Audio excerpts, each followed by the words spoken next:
Welcome to our latest Three Takes on AI podcast. Today we have a surprise topic, and if you're enjoying our chats, how about go to threetakesonai.com and subscribe today. Stay up to date on our takes and please share your own. Hello everyone, and again, welcome to our podcast. Today we're going to tackle one question you never thought you'd hear on a podcast about AI. When shouldn't you use AI? And so, proving that I am an AI user to discuss not having AI, I went and asked Gemini. And so, Gemini, what was interesting, and I think Campbell, you'll be the most happy about it, it started out with the issue of governance. And if you don't have the right governance and the right management infrastructure in place, then it's hard to be successful with AI. And then we talked a little bit more and had a few other comments. And then it came up with a term that I had never heard of before, which is abductive reasoning, which is the human ability to actually, it's not just human, but the ability, instead of using deductive reasoning, you have an outcome and you're trying to find what the plausible reasons for that outcome. And if you think about things in a crisis and you've got to very quickly deduct what could be the cause of the problem, that's something that AI, at least today, is not as good at. So there are a lot of reasons to be interested in AI, and there are a lot of reasons to be making sure you have the right perspective on why not to use AI. And Mike, I'm going to hand it to you because one of the reasons I came back to this topic is something that you repeatedly say, and that is you can't automate or AI improve a process or an organization or something that is broken. So I thought maybe you might want to have a comment or two, and then Campbell, and then we'll go from there. I'm happy to kick that one off. Yes, this is a fundamental problem and issue that we're seeing, and that, excuse me, if you don't fix the underlying process, you will get worse faster. And with AI, you get worse at hyperspeed. It can happen so fast that you can cause significant damage to your brand, a customer, what have you. And I've had an interesting couple of weeks speaking with founders and executives in AI companies. And in those conversations, it is a stark reality that I'm sorry to paint with a broad brush. I'm not going to apologize too much for it though. Many of the founders that I'm speaking to do not understand or seem to understand the underlying process behind the AI solution that they're bringing to market, which means they're not then advising their customers on what process and processes have to be addressed in the training. So a customer will implement their AI solution. They will not get better. Maybe they will get worse, and then they'll churn. And in one case, I had to explain to an AI founder what churn was. So they have a great idea, looks like even a great technology, but I can predict pretty accurately that they will fail because their customers won't know how to use it. It's the equivalent of putting a 15-year-old in an F1 race car and saying, "Gut, they've never driven. They have absolutely no way to control anything of that speed, and they're going to put it into the wall." And we're going to see that over and over and over again with these AI solutions. So I don't know if that addressed that was like a real hardcore response. I don't know if that's where you were going with it, Brian, but that is where my mind is right now as it relates to the process issue. Yeah, I think I tend to look at it from three pillars, and I would agree, Mike, around the process. But you've got two other components that I focus with my customers, and that is obviously the people and the policies. And I think I've mentioned this before in the podcast that, if your processes change, then theoretically your policies will need to change, and therefore you impact the employee, or the worker, or the consumer, or the creator using that technology or that system. So the three are intertwined, regardless of the technology. This has been sort of proven over the years, going all the way back to host-based computing. If you don't address those three factors, something's going to break.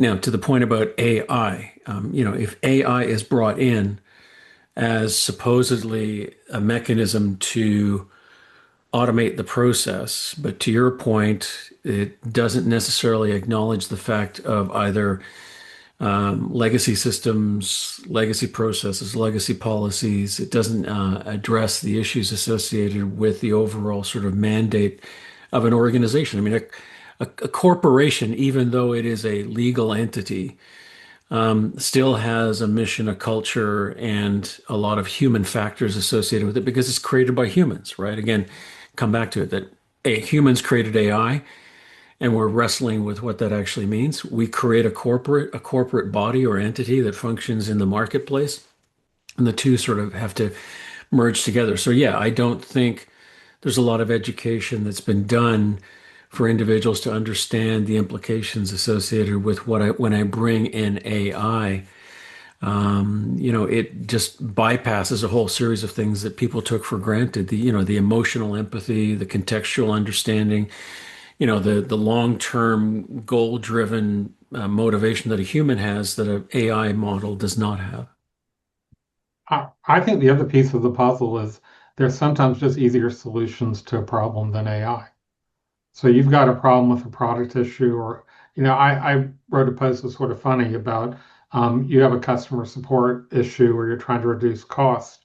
And the real truth is either you don't have good documentation, you don't have their issues, and then you start to improve it. What if you improve product quality to a point where customer support just isn't needed as much? Now that could be a problem on, um, you know, revenue, but it could also be showing an improvement in the product. And the other thing I came up with was, I hate to say it's, we're in a position right now with the cost of AI. Sometimes a human solution is cheaper and can be just as effective as an AI one.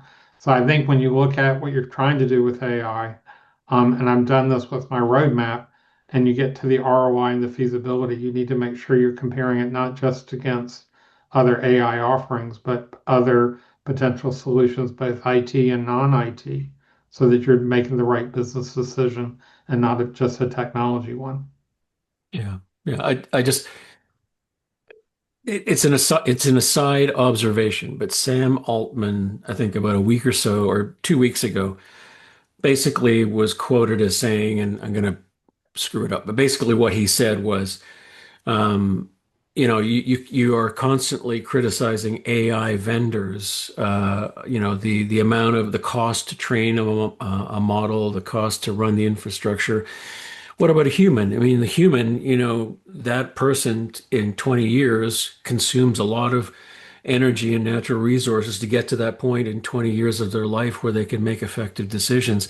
And it was such a stupid argument that he made because, I broke this down. If you take that 20-watt power unit in your head, and even if you break it out over the entire period of time an individual is trained and educated and lived their life, the energy consumption, yes, it is higher if you look at just an LLM doing a specific transaction at that point in time. But if you start taking into training cost, infrastructure cost, energy consumption, sustainability issues, all of those factors, then the human wins every time. And I think a lot of people don't necessarily, take that perspective on it. And I know we're talking about, what AI shouldn't do on this podcast. And I think there's so much AI exceptionalism these days that people are just thinking like, well, the AI is going to be able to do it. But again, there's all of these other factors associated with, moral capability, moral compass. A human has that. AI doesn't have that. Trust. The key factor here is trust. Humans trust humans. And we still know that there's a fundamental issue with trusting AI. So I just use that example because a lot of corporate boards and or decision makers are making huge mistakes on trying to plug in AI into areas it has no business being in, just for the sheer factor of just being able to run an organization successfully. Yeah, I come back, Mike, to your um, repeated point, and that is one of the things humans are very good at, And I think we'll see more of that as we see AI start to move from we have to go do this to being successful, is that a lot of companies and organizations run fairly well on an imperfect infrastructure and an imperfect process model because humans instinctively or learn through that 20 years, Campbell, what is right and wrong, and they could do the right thing anyway. Right. And where they see imperfect information, they know listening to the customer, I think that's you listen to your customer complain and you know them well enough to know that the complaint is masking the real issue, and you go ask another question or two instead of addressing what they say the problem is. So humans do that very well, but AI has to have all the knowledge, at least as we are today, to actually be able to come back and have the right recommendation or the right analysis. And so one question is when not to use AI, one question is when to use humans. And I think truthfully, in the future, there's certainly things that can be automated and AI will do well, but we're going to be a long time away where there's no human, at least supervising or governing or managing an AI infrastructure. Right. Yeah, Mike, I think you had hit the nail on the head. I think last time as well. I think we were talking about it this time. It's responsibility. Yeah. Who has the final responsibility for a decision that has been made, whether it was automated or whether it was, human made. I mean, it always will roll back to a human from the point of view of responsibility because, currently, the legal status of an AI model to either own, create, copyright, or to have legal representation is sketchy. And I think that needs to be defined, but it all comes down to responsibility and accountability. And humans have that, we have that ability to take the ownership of that. Well, and or sometimes people will try to skirt that Yeah. and then point to the AI and say, well, it was the black box that made that decision. And that's where the problem's going to come up, I think. This is something that it just we seem to continue to skirt around it, even in the tech industry, and that this responsibility matrix. And I mean, I can come up with, example after example of, where this can go wrong. In the medical world, if I use AI and it makes a diagnosis and the diagnosis is incorrect, who is responsible for that? Is it the doctor who didn't look at that and say, well, that just doesn't make any sense? Is it the person who put the prompt, could be a physician's assistant, and asked the wrong question or missed a key observation in the patient's issues? Is it the creator of the AI solution? Is it the system integrator, if you will, that deployed it? But those decisions have to be made. And the same thing can be in customer service or support. If I'm using it in AI in customer support, and I give a customer bad information, and the result is that my $1 million a year customer churns, whose fault is that? Is it the CSM? Is it the person who put in the prompt? Is it the AI vendor? And everybody's going to do this. We already know it. And before you deploy AI into your organization for whatever purpose, I do think that you need to make that decision. And by the way, I'm gonna I don't know, we never know who listens to this podcast, but I'm gonna this whole Sam Altman and the folks who are rah around AI, and obviously we are enthusiasts on this call. Sam Altman is 40 years old. He was born in 1985. He didn't go through the dot-com crash. In 2008, with the banking crisis, he had founded a company called Looped, which he then sold for $43 million. Good for him. Way better than I've done.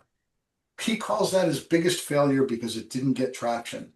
I have a very difficult time giving credence to Sam Altman in terms of, his thought about, experience and where AI can replace experience. He himself doesn't have the experience to be able to say, this doesn't make any sense, or this may be bad. And that is, where I keep coming back to with AI. It's awesome. There's so many things that we can do with it, but it doesn't, in many cases, replace the human experience and the context and being able to, like, look outside today and for me to say to the guy who's supposed to come and cut down and clear trees, but it's been raining here for 3 days, for me to say to him, I actually don't want you to come this week because it's not going to be safe. Yeah. Period. And I don't want, as the homeowner, to be responsible when he slips with his chainsaw, because that's exactly what will happen. Is he'll come back to me as the homeowner on my homeowner's insurance. Yeah. And AI might say to him, "Oh no, it's perfectly safe to go and cut trees," but it's not. That's experience. That's looking at something in the real world and saying that doesn't make any sense. Yeah, I think it's funny that when I asked Gemini, the first thing that came up was human governance. Yeah. I mean, even, so the idea that, and for the Sam Altman issue, what bugs me the most about them in general is less than 2 years ago, they were all promoting regulation and the need for sovereign entities in the world to take notice. And now that the sovereign entity that they live in doesn't want to do it, they're happy, and now they're back like the Wild West, going looking for gold mines. And I think we as humans need to accept responsibility in the end for what this is going to be and how it will impact humans. Yeah, very quickly, just sticking with the Sam Altman or just any of the CEOs of any of these major LLM companies or AI companies. The factor is that, if, as an example, they're all unique. So Sam Altman is really good at raising money, raising capital. That's what he does. He's not a researcher. He's not a technician. He's very, very thin on the technology side. Anthropic, all the CEOs of all the other companies out there, they all have unique human characteristics that they bring to their organization that drive how that organization is trusted and valued within the marketplace. And I think, going just even back to the defense issue with Anthropic and then OpenAI just like swooping in and taking the contract and getting the money. It says a lot about the organization. Now, if you were to replace all those CEOs with AI, I think it would fundamentally, they'd all be operating on the same model. They'd all be going to the market in the same way, and you'd had no differentiation to a certain degree. I don't know if that would be better, but it just, even if you look at the human factor and how that drives things, that those are areas where, human care, the vulnerability comes across in spades from each of those vendors. You don't get that sense from OpenAI. You get it somewhat from Anthropic, but again, I'm just saying that those are the human factors that you can't eliminate out of business. So we have about 2 minutes. Okay, so there's another. So I want to. Sorry, Brian. I'm going to interrupt for a second because this is we're kind of skirting around this, not on purpose, by the way. And it's introspection. AI cannot be introspective as a human can, and a human gains introspection with experience and age. And a week or two ago, Mark Anderson said he doesn't believe in introspection. It's a waste of time. Elon Musk was like, yeah, it's a path to misery. And this is, I think, a fundamental issue in the people backing AI, is that they do not believe in or value introspection. They're not sitting back and saying, what's the right thing to do here? What's the best thing to do here other than trying to grab more money? And that has catastrophic impacts on business and on humans. It's not just about them. It's about the billions of people around the world using and being impacted by AI. So my last take on it is is pretty simple. 98 or 99% of the businesses in the world are not IT led. They're doing something. And if you start your AI strategy with what our business goals and objectives are, and then apply AI where it's valued and can meet those requirements, you'll be successful. If you take an IT, even if you're an AI company, Mike, like you said, you take a tech first and don't look at the downstream customer or why you opened your doors in the first place, then you will find yourself and challenges out there. And so my point is make it a business first discussion. I think AI is the most business first technology era that I've existed in. And I think you'll find, if nothing else, the passion that had you open the doors will keep making you happy. And AI will help you hopefully be more successful. Campbell, any last thoughts? Yeah, I think it comes down to it's not necessarily the question, can AI do this? I think it's more about what must remain human. So our skills, empathy, and agency don't atrophy whether it's in business or whether it's, within communities or, in a country as a whole. But I think that's the key factor is that it's more self-reflective. And then just people just please stop AI exceptionalism. It's just a prediction engine. That's all. Mike, you get the last word, the last Awesome. take. Here it is, guys. AI can tell you how to swim. It can't actually teach you how to swim. There you go. So thank you, and thank you everybody for watching and listening, and see you all in 2 weeks.